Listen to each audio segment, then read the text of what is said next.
तो आज हम लोग सॉल्व करेंगे टैली प्राइम में पेरोल का क्वेश्चन कैसे सॉल्व किया जाता है। जैसा कि पेरोल में हम लोग पे हेड्स तक पढ़ चुके थे, आज हम लोग सीखेंगे कि किस तरीके से सैलरी डिफ़ाइन की जाती है।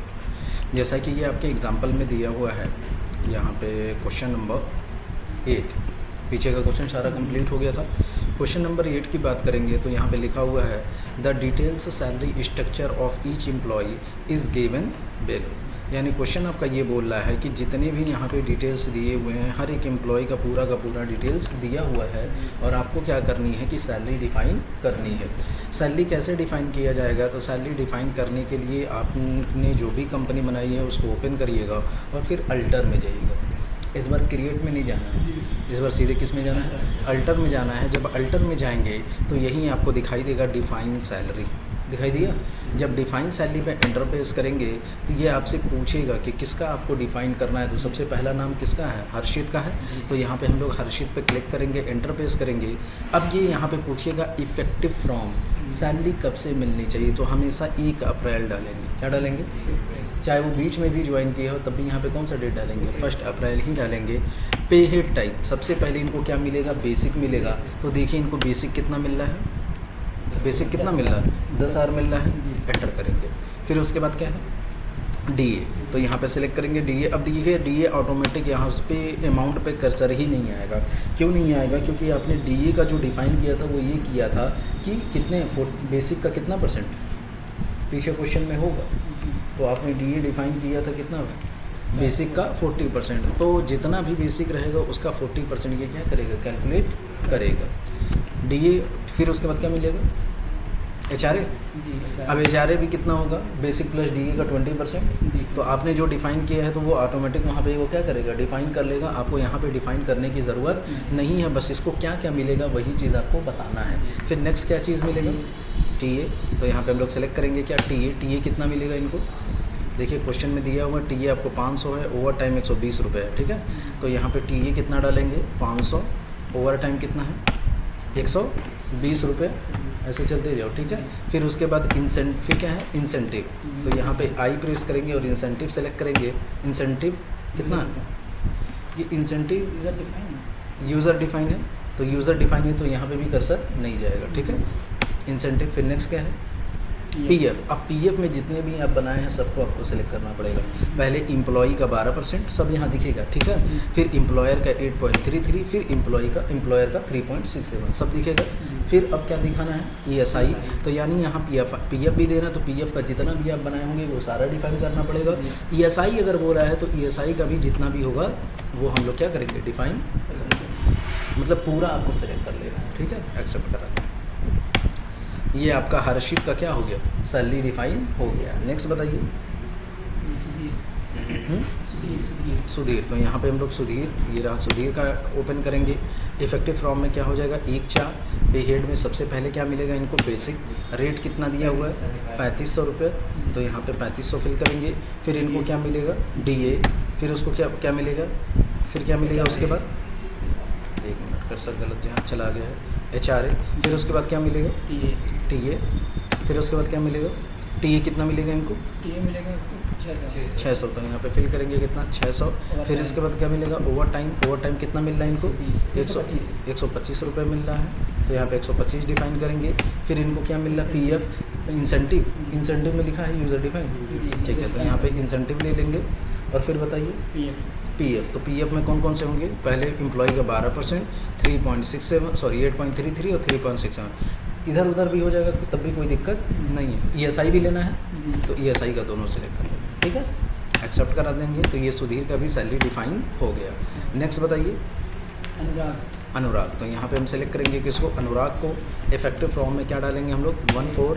पे हेड आपका हो जाएगा बेसिक इनको कितना मिल रहा है? 3200।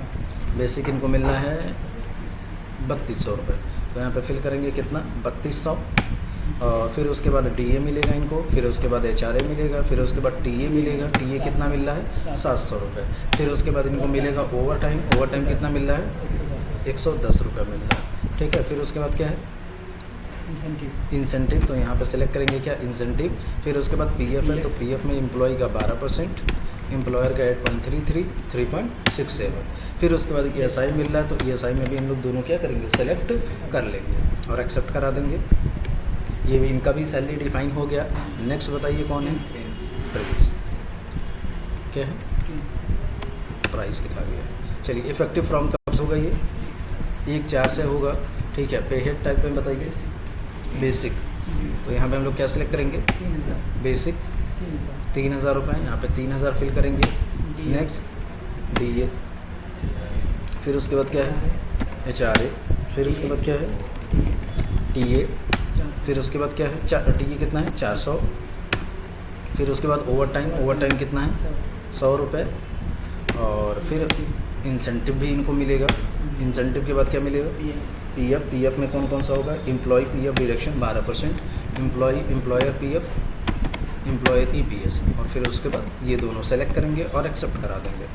ये हो गया। नेक्स्ट है ESI लिए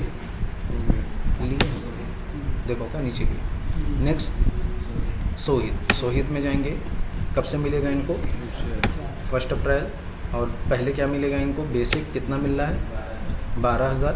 फिर नेक्स्ट क्या है आपका DA यहाँ पे मिलेगा इनको। फिर उसके बाद क्या मिलेगा, HRA मिलेगा, TA मिलेगा, TA कितना मिल रहा है 900 रुपये। फिर उसके बाद आपका क्या है ओवर टाइम कितना मिलेगा 140 मिलेगा। फिर उसके बाद क्या डिफाइन करेंगे हम लोग, PF इंसेंटिव, तो यहाँ पे इंसेंटिव सेलेक्ट करेंगे। फिर उसके बाद क्या मिलेगा PF, तो यहाँ पे PF पहले सेलेक्ट करेंगे, फिर EPS और फिर EPA, और ESI में है तो पहले एम्प्लॉय का फिर उसके बाद एम्प्लॉयर का हो जाएगा। चलिए एक्सेप्ट करा दीजिए। नेक्स्ट बताइए मनीषा, तो यहाँ पे सेलेक्ट करेंगे हम लोग किसको, मनीषा को, और यहाँ पे क्या हो जाएगा 1/4। पे हेड में क्या हो जाएगा, बेसिक रेट कितना दिया हुआ है 15,000, तो यहाँ पे डिफाइन करेंगे कितना 15,000। फिर यहाँ पे क्या मिलेगा इनको DA, फिर उसके बाद क्या मिलेगा HRA, फिर उसके बाद क्या मिलेगा TA, फिर उसके बाद 900 रुपये। ओवर टाइम कितना मिलेगा इनको 140 मिलेगा, ठीक है। हाँ अब यहाँ पे इंसेंटिव कितना मिलेगा, वो तो यूज़र डिफाइन है। फिर उसके बाद इनका भी PF कटेगा, तो PF हो जाएगा 12%, 8.33 3.67, और ESI में भी दोनों हम लोग क्या करेंगे, सेलेक्ट कर लेंगे, एक्सेप्ट करा देंगे। तो ये हमारा सैलरी डिफाइन हो गया। अच्छा एक तारीख किताब से भी करना है, 1/4 से कभी भी अगर ज्वाइन करेगा, अगर कोई भी चाहे मार्च से हो जाए, अप्रैल से हो जाए, जुलाई से हो, तो अप्रैल ही डालेंगे। हाँ 1 अप्रैल ही डालते हैं, क्योंकि फाइनेंशियल ईयर से स्टार्ट किया जाता है कोई भी, ठीक है। क्योंकि देखिए हम एंट्री तो जैसे 1 अप्रैल से अगर हम कर देते हैं, डिफाइन कर देते हैं, लेकिन उनको सैलरी तो हम जुलाई महीने का ही देंगे ना, अगर जुलाई ज्वाइन किए हैं। ऐसा तो है नहीं कि पीछे 3 महीने का उनको देना पड़ेगा, तो वो नहीं दिया जाता है, ठीक है। आप कर भी सकते हैं, जैसे अगर आपका ये करता है कि एम्प्लॉय आप बनाए हुए हैं, तो आपको क्या करना पड़ेगा, वहाँ पे एक साथ डाल दीजिए, 1/12 डाल दीजिए जब से वो ज्वाइन किए। लेकिन यही है कि फिर आपको जब भी आप फिर फाइनेंशियल ईयर में आएंगे तो फिर आपको 1 अप्रैल करना पड़ेगा। ये नहीं कि हाँ 1/12 से हुआ तो फिर अगली बार भी 1/12 ही डालेंगे, बस वो कब तक चलेगा, 3 महीने तक चलेगा। इसीलिए 1 अप्रैल अगर आप डाल देंगे तो उससे फ़ायदा ये होगा कि आपको चेंज करने की दोबारा ज़रूरत नहीं पड़ेगी, ठीक है। क्योंकि अगर ऐसा आपने कर दिया 1/12, ठीक है, तो वो अप्रैल तक चलेगा, फिर जब मार्च तक चलेगा, लेकिन फिर अप्रैल में आएंगे तो अप्रैल में उनको पैसा नहीं मिलेगा, सैलरी नहीं मिलेगा। क्यों नहीं आ रहा, क्योंकि वहाँ पे 1/12 डालें, यानी खाली दिसंबर से ही उनको मिलेगा मार्च तक, और फिर उससे पहले का मिलेगा। समझ गए ना। तो ये हो जाएगा आपका सैलरी डिफाइन करना। तो इससे पता चलेगा कि हम लोग सैलरी कैसे डिफाइन किया जाता है। अब नेक्स्ट पार्ट में हम लोग पढ़ेंगे अब कि किस तरीके से वाउचर एंट्री टैली में की जाती है, ठीक है।